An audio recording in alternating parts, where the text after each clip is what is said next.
world's foremost lab for this type of virology study unleashed the pandemic. That reflects very poorly, not just on this lab, but on virologists who, by and large, circled the wagons to protect the reputation of the Wuhan clinic.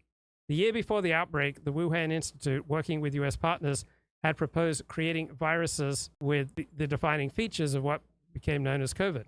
Right? The Wuhan lab pursued this work under low biosafety conditions, could not have contained an airborne virus as infectious as COVID. So people don't want to be regulated, generally speaking. People don't want to be intruded upon. People don't want to be investigated.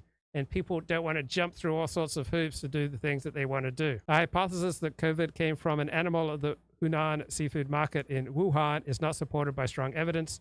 Key evidence that would be expected if the virus had emerged from the wildlife trade is still missing.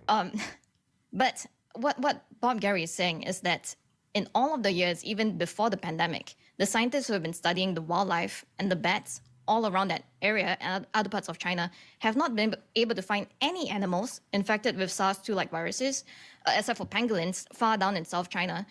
They have not found any bats in the area that carry this type of viruses. And so he's saying that all of that evidence must have been covered up. Either that or we have been exceedingly unlucky that suddenly a virus with this furin cleavage site just pops up, boom, and leaves no trace across the rest of China in the years leading up to or after the pandemic. So it requires a massive conspiracy across tons of scientists, wildlife traders, hospitals, like the government. So I think that conspiracy is much. So remember how for years I was on my high horse that the only legitimate grounds for debate are the grounds of facts and the grounds of logic. But then I read a contrary perspective saying that in the real world, we have to often make decisions as using a heuristic of how credible are the individuals in, whatever matter that we're arguing about. So how credible is this woman, Alina Chan? And so let's go to X, right? We're going for the top posts.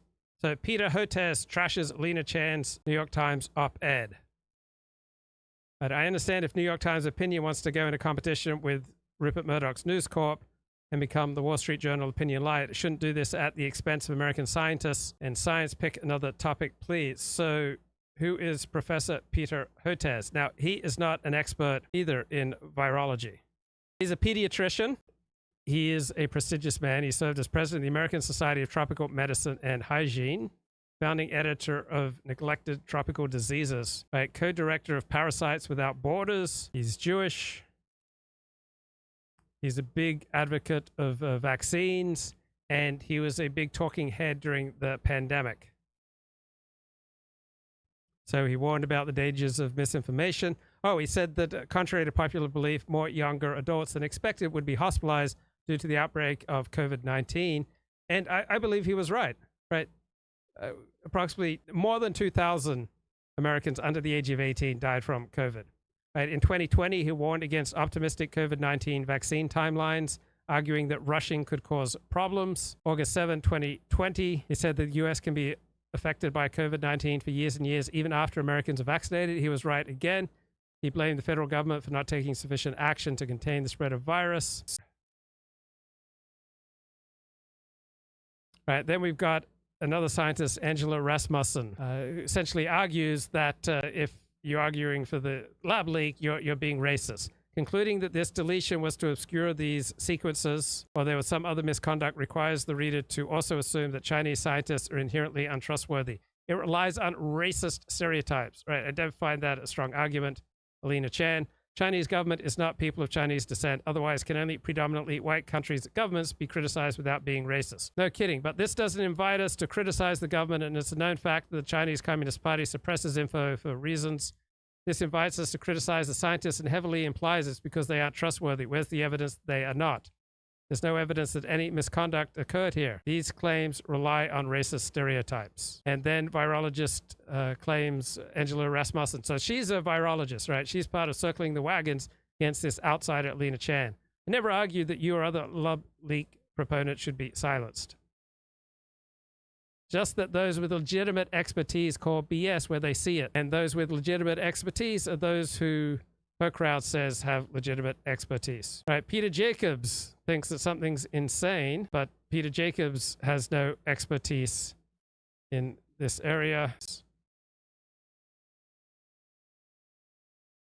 only because of people like Alina Chan that Fauci is now forced to admit that the lab leak theory is not a conspiracy. Then we have all these, ad hominem attacks by virologist Angela Rasmussen. Right. So Angela Rasmussen, virologist, says, LOL, we have a ragtag collection of internet randos with no subject matter expertise looking to be celebrated as citizen sleuths. There has since been a schism with a battle over the brand between factions with different motivations. They want attention or do they want money? So this is so typical of the contempt, the same sort of contempt that you heard in that journalistic expose of Pat McAfee. Again, Angela Rasmussen, a virologist, filled with contempt for those who propose lab leak. Alina Chan and Matt Ridley wrote a dumb book that was critically panned as one long treatise of just asking questions. Everything they say is in service of boosting sales of this odious attempt to equate science with sea lioning. I don't know what sea lioning is. I could go on and on. It's not about the individuals.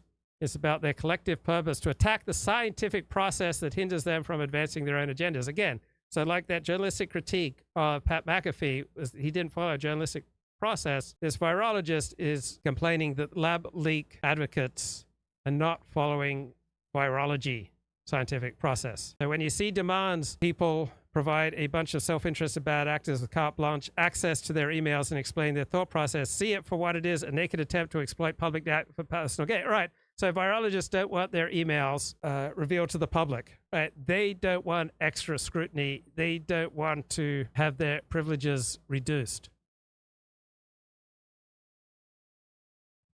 Right, here are some examples of abuse and harassment of Alina Chan. One on the left is from a science blogger. The other is an assistant biology professor and author of Virology. Nobody has quickly forgotten about the dead you lying grifter. The world is still reeling and dealing with the trauma of the pandemic. Save your cheap emotional manipulations, you moronic psychopath. Get your clicks doing something else. Right, that's his response to her lab leak hypothesis. Pretty nasty. And now we have an assistant biology professor and author of the book Virology. How can I stay relevant by making this about AI? So much contempt from virologists for Alina Chan. Right? Alina Chan says, I do not disagree with people who see the actions of the proximal origin authors as fraud. I believe there should be professional accountability.